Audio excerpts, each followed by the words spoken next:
was late at night on Tuesday, May 17th, when I practically crawled into the emergency portion of this very hospital that I'm standing in front of now with really a severe stomach ache. And I came out 5 days later with cancer. And I've got to tell you, that was God's wake-up call in my life. God fully had my attention. I think that's what the Bible teaches about pain and suffering, about the interruptions in life that absolutely rattle our cage, is that God uses interruptions and pain to get our attention. Why? Because we're not paying attention. And God uses pain to rouse a deaf world. He whispers in our pleasures, but he shouts in our pain. And I've got to tell you for sure, he absolutely had my attention. And I began to listen very carefully in the weeks and months ahead. Consider this. If you and I only had 30 days to live, just 30 days, how would you and I then live? What would become important to us? What kind of things would you and I most be thinking about? Moreover, what changes would you and I then, by necessity, with a sense of urgency, what kind of changes would we then make in that 30-day window of the remaining moments of our life that actually changes we probably should have made years ago? This is the journey that I want to take us on in weeks ahead. And I'd like to say to you, each one of you as individuals, come on and join me in this journey together of 30 days to live.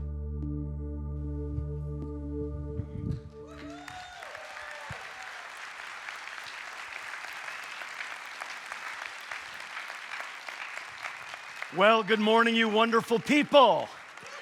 How I have missed our growing times together, you and I on weekends. Although I have been growing because I've not missed a weekend since May. I'm so thankful for my teaching team partners, Steve and Jason, the fantastic job they did weekend by weekend, strengthening you, encouraging you. And so good morning to you. I want to thank you for your patience with me. I'm getting well and stronger day by day, weekend by weekend. I'm a little upset with God in the moment. You may remember I asked him for a very dense, thick head of curly red hair.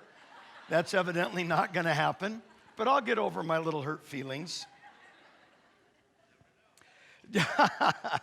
Take your Bibles in hand, if you would, please. And if you use a Bible on a device, there's only about 150 different versions that you can get.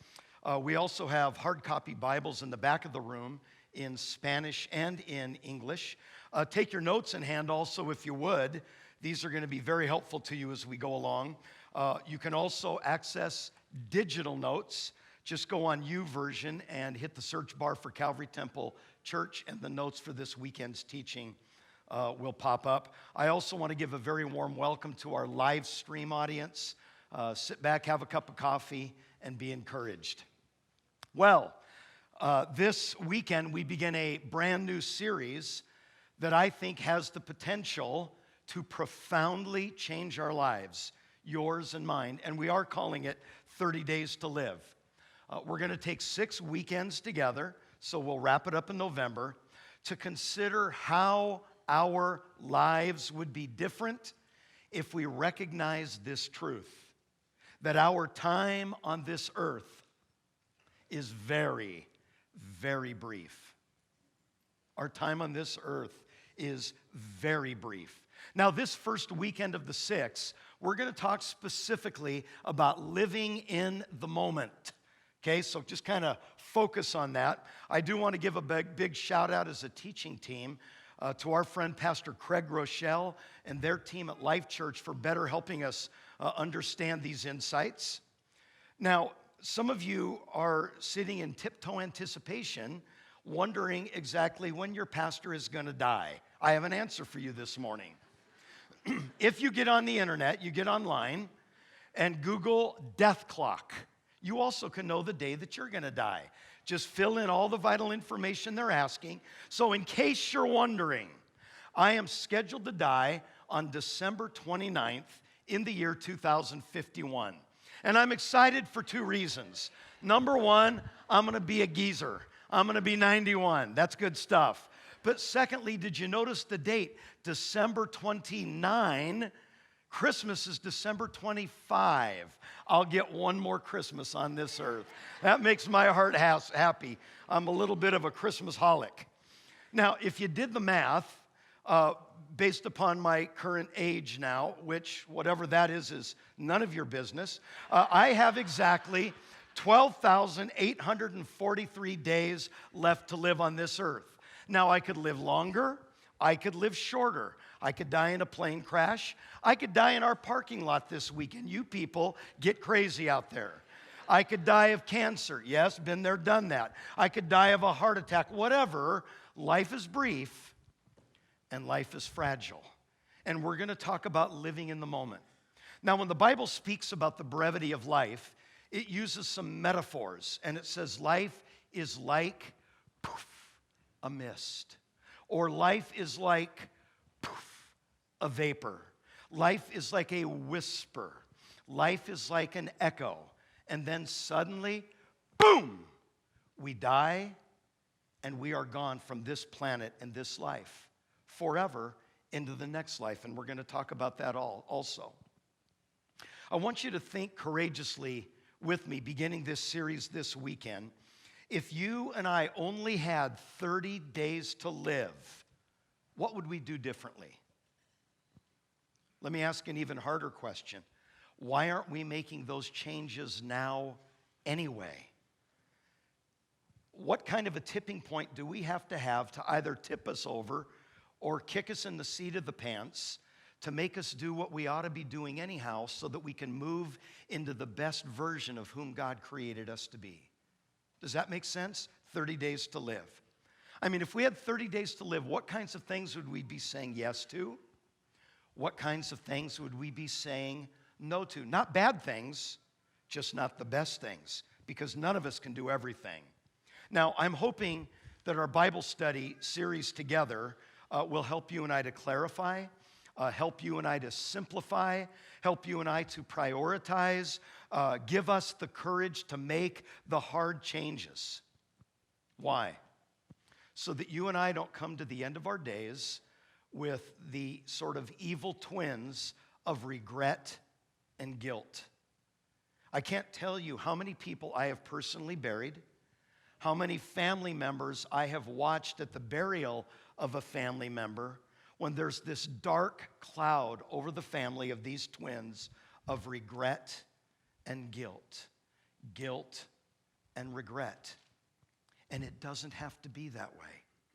There is a life that is devoid of these two kinds of things, and that's what God lays out with such TLC, tender, loving care in His Word, the Bible. Now, we're going to base this whole series on one key verse in the Bible. So join me at Psalm chapter 39. It's here on your hard copy notes or digital, also on the presentation screens behind. We're at Psalm 39, and we're looking at just two verses, verse 4 and verse 5. Let's read it together. Would you stand to your feet, please?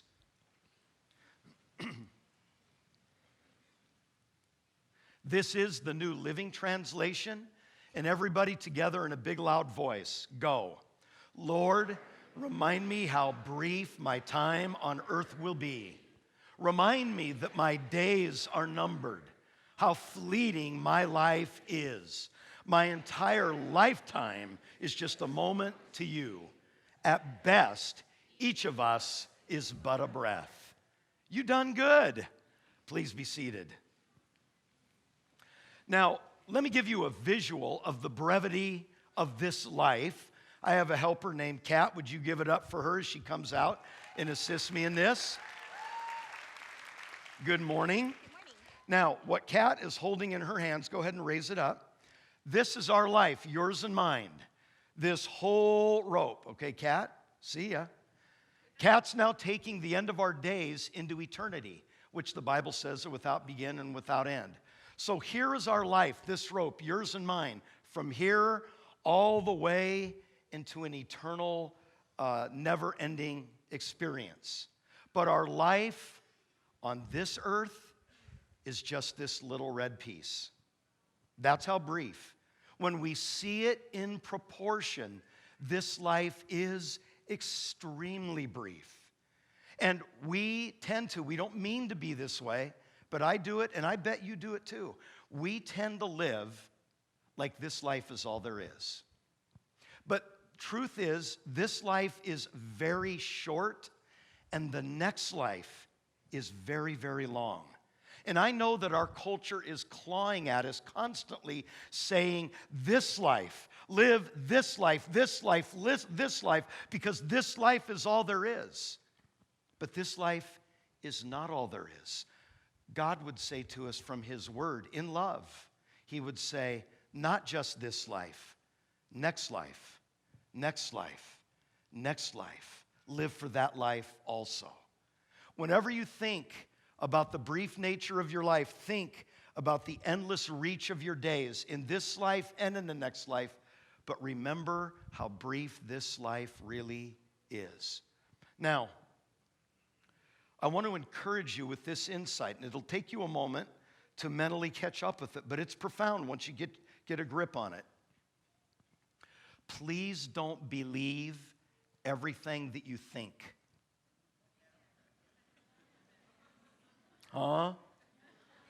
Please don't believe everything that you think.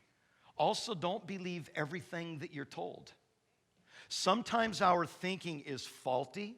Sometimes our thinking is untrue. Sometimes our thinking is even unhealthy. But just because we think it, it doesn't make it so. So as we begin this journey together through 30 Days to Live and talk specifically this weekend about living in the moment, we're going to need to reframe our mental understanding, which will then inform our heart and the conduct of our lives, so that we don't end our days with regret and guilt. If there's anybody these days that would have a full understanding on the brevity of life and how fragile life is, and even, you could argue, how unfair life can be, it would be Stacy. She's young, she's married, she has 2 beautiful daughters, she's beautiful, and this is her story. Listen. Well, I'm kind of every breast cancer survivor's worst nightmare, really, because I was first diagnosed in 2004 with stage 1. And I came back with my nodes clean and everything, and I did chemo, and I did the double mastectomy. I did everything right. But for some odd reason, the cancer went to the lymph node behind my breastbone, which is practically unheard of. And so it was allowed to grow there for several years. It didn't cause me any problems. And now it's in my bones, so I'm considered stage 4. And unless there's a miracle, I'm going to be going home soon. And I'm kind of double-minded about it, because there's part of me that is kind of excited in a weird way, because I know where I'm going, and it's going to be a great place. But there's this other part of me that's not ready to go yet. I'm too young. And I feel for the people that I'm leaving behind, especially my girls. Probably not going to see them grow up, I feel cheated out of grandbabies. I feel cheated out of weddings. I feel, I'm double-minded. I have this argument with myself. 2 different feelings about this same thing, And I feel for people who don't have a relationship with God and they're going through this. I don't know how they did it. I really don't. And I even feel for those people who maybe do have a relationship but don't really know Him. Know Him to the very core of your being. Know that He is good. Know that He loves you, because sometimes it doesn't seem like that. It doesn't seem like He's good. And it doesn't seem like He loves me. But since I know that with every inch of me, that's my hope, and that's my comfort. And I really do feel for anyone who does not have that foundation. And so James chapter 4 says, look here, you who say today or tomorrow, we're going to go to a certain town and we'll stay there for a year. We'll do business there, we'll make a profit. But how do you know what your life will be like tomorrow? Your life is like the morning fog. It's here for a little while and then it's gone. What we really ought to say is, if the Lord wants us to, then we will live and do this or do that. Otherwise, we're only boasting about our own pretentious plans. And all such boasting is evil. Remember, it is sin to know what you ought to do and then not to do it. That's the 4th chapter of the New Testament book of James, beginning with verse 13. And you say, John, that feels very fatalistic. No, that's not fatalistic. It's realistic. What happens is we can go through our lives almost in a fog, almost in a stupor, and we never really grapple with ultimate issues. Let's do that now. I want to give you this weekend 3 turning points, and let's call them turning points. By the way, the word turning is actually the biblical word repent. Repent means to stop, to change course. It means the direction you're going in, don't go in that direction anymore. Do an about face and go in a new direction. So these are 3 turning points, and the first is this: turn when into now. Make note of that. Now, I know it's early, and you say, John, it's Sunday morning. I haven't had my 3rd cup of coffee. What in the world does that even mean? Well, let me give you an example. We say things like, one day when everything is just the way I want it to be, then I can fully engage and do what God's calling me to do. You could call it the when-thens. And we don't mean to be this way, but we have kind of a knee-jerk reaction, and we can easily drift into this kind of thinking and living. We say, when I get married, then I will finally be happy. We say, when we get the right home, then we'll begin to have a small group. We say, when we finally get out of debt, then we'll start to tithe. We say, when my career is established and we're financially well off, then I'll re-engage with my family. We say, when the kids are grown and gone, then we'll start investing in our marriage again. Now, here's the problem with this unhealthy line of thinking. Then rarely comes. Then rarely comes.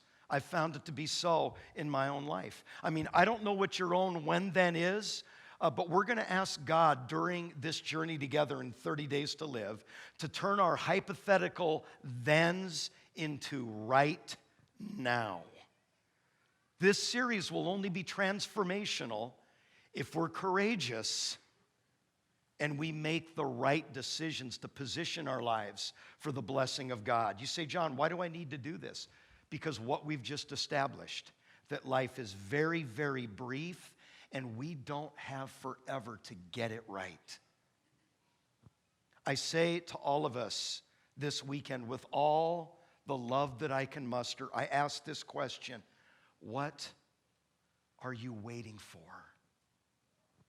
Are you waiting for cancer? Are you waiting for the divorce? Are you waiting for the job loss, the broken heart, the child that's breaking your heart, whatever the circumstance may be? See, make these necessary adjustments in our lives before we have to. That's how we avoid ending our days with guilt and regret. Now, I was a little exposed and made aware of some of my many shortcomings while I was going through this cancer journey, actually. So what happens when you have long-term medical care is you actually kind of become friends with your doctor. And I really love my oncologist, cancer doctor, and so I had a normal appointment, and we'd move past just the health talk relative to cancer and so forth, and we began to talk about life changes. And I brought it up to him. I said, Doc, I want to talk to you about life changes that might be healthy for me and a more healthy, balanced life. You say, John, you're asking an oncologist that? Oh, yeah. Who else would see more people at the door at the end of this life than an oncologist, right? So this is how our conversation went. I said something to him like this: Doc, I have kind of a high-stress job and lifestyle, and in fact, Doc, I think I have a temperament that's maybe even a little high stress. What can I do to modify these things in my life? He thought for a moment. He looked at me and he said, well, do you feel stress? And I answered and I said, well, yeah, actually often. I think I do. And then he looked at me, and I will never forget these words. He said, yes, But you don't look to me like the kind who gets stress. You look like the kind who gives stress. That guy hurt my feelings. And I'm paying him to do this? Now, it gets worse. Oh, yeah, it gets worse. Then my wife, my own wife, whom you people think is so loving and kind, she jumped up out of her seat, went up to the doctor, and began to shake his hand, saying, "Thank you so much, doctor, for sharing that with him." I'm just looking at this going, this cannot be happening. I look behind me at my children trying to get some support, and they're sitting there piously trying not to laugh.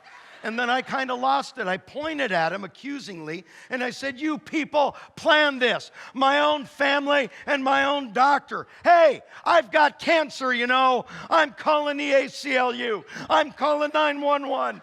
I'm calling Oprah. I'm calling Dr. Phil. You are all conspiring against me."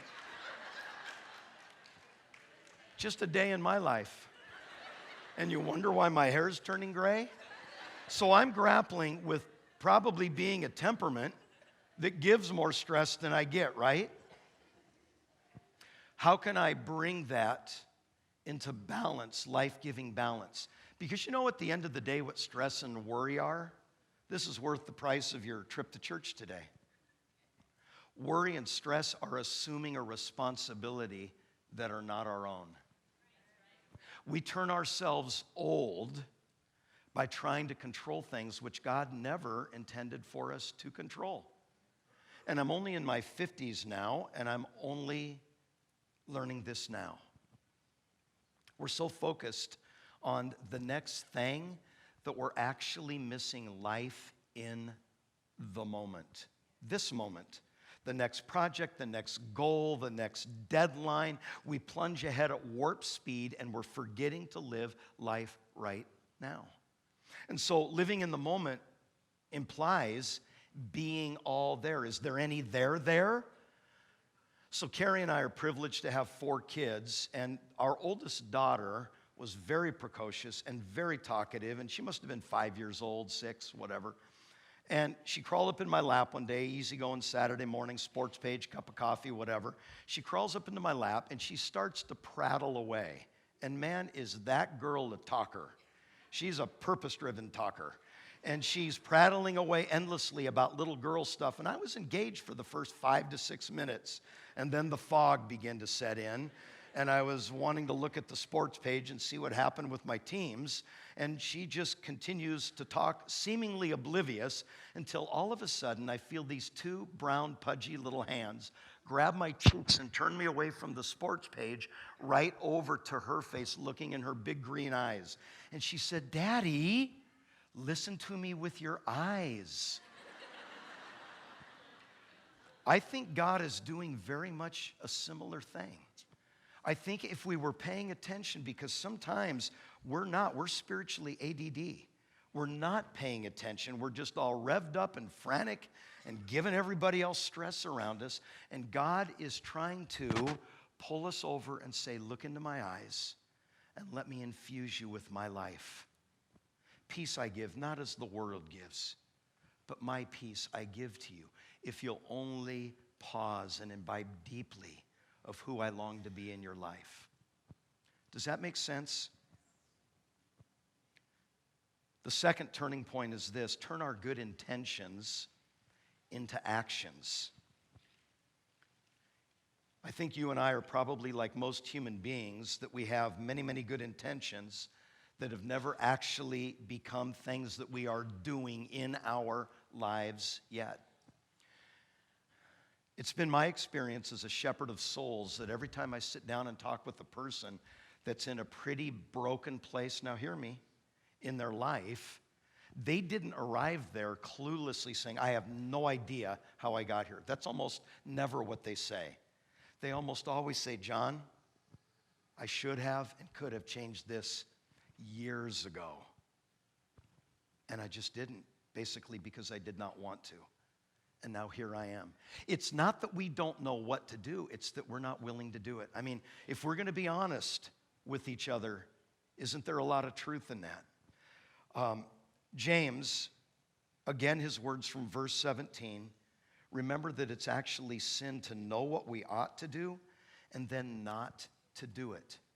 So we've got to close the gap between our good intentions and our actual actions, which demonstrate our faith and our inner core convictions.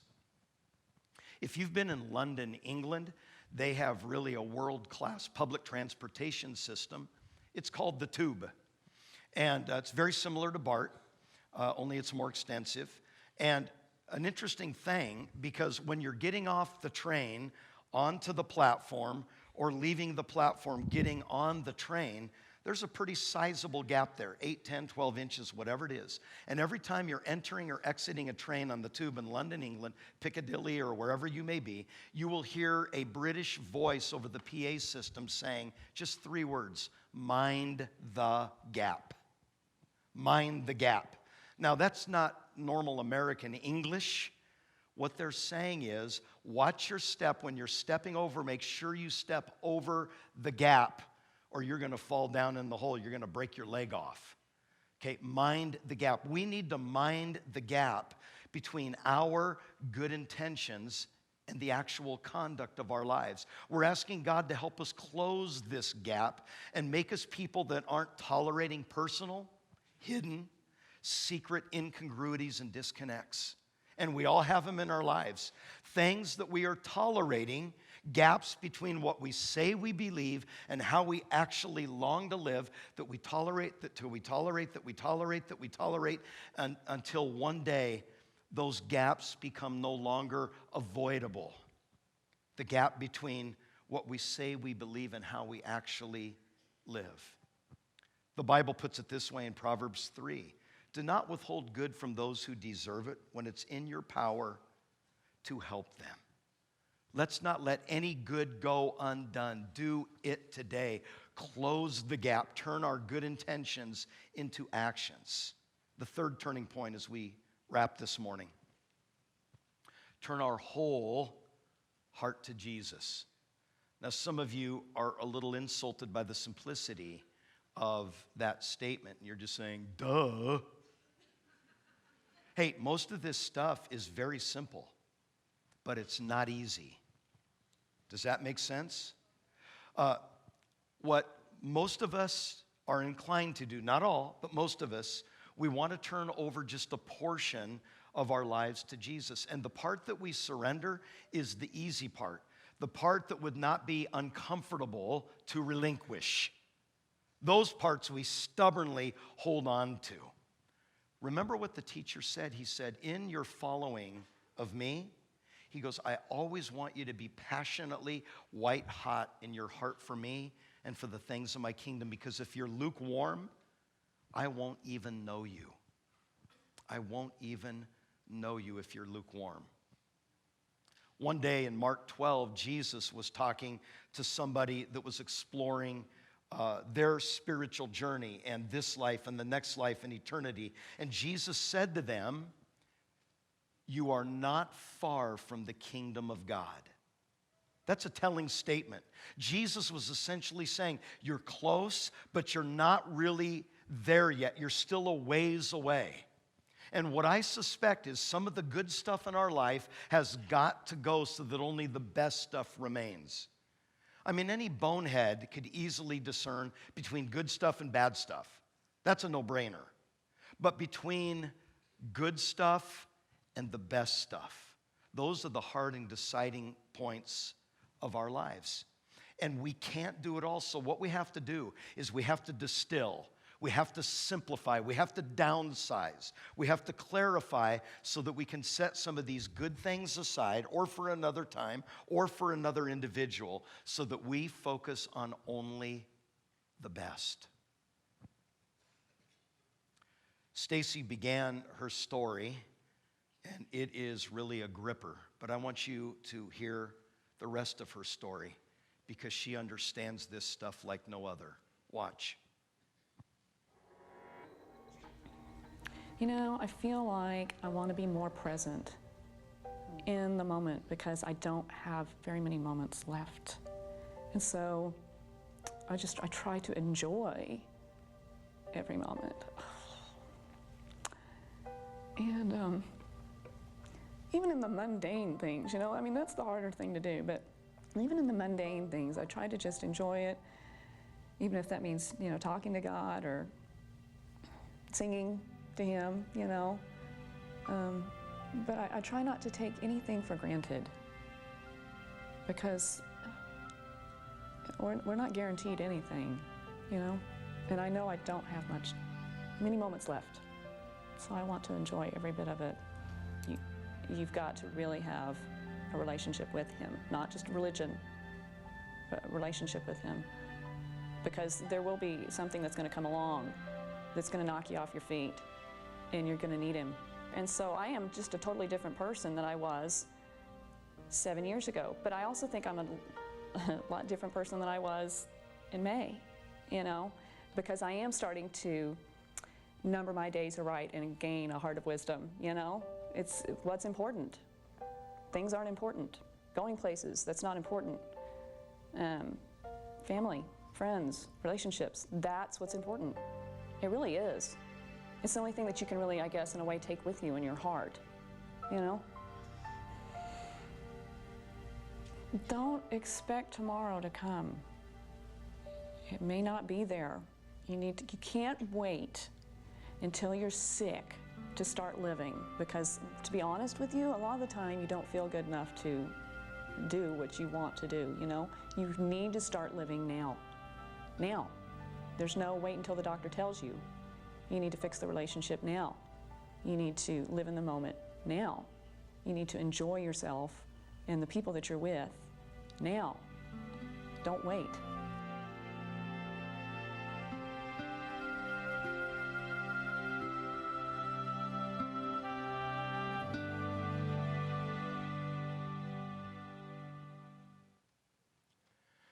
Man, what a courageous girl. Did you hear her words? Yeah, go ahead.